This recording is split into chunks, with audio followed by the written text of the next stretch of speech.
the native species, and they've been showing up at an unprecedented rate, something that researchers say have never seen on this scale, thousands of miles, and also they've survived years out to sea.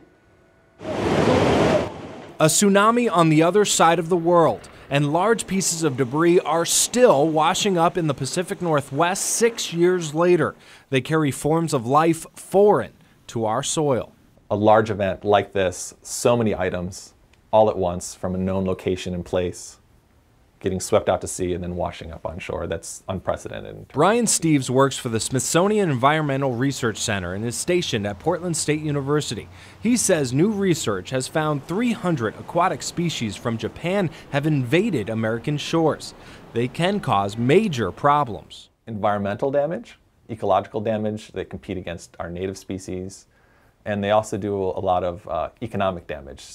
Steve says the fact that some species are still showing up alive and thriving after years at sea is truly shocking. And not only survive, some of these organisms don't have long lifespans. So we're talking multiple generations of the same species reproducing on, say, the bottom of a derelict boat, resettling on that boat, and then producing another generation until they finally make it ashore. That blew our minds.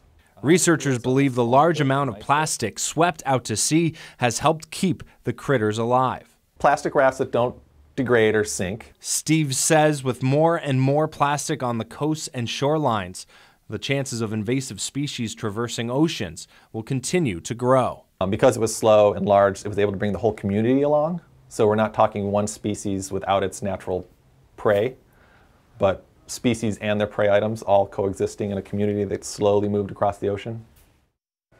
Steve says so far researchers are in the detection phase. If they discover some of these species have gotten a foothold on the coast and are spreading, eradication might be required, but the process could take months or even years.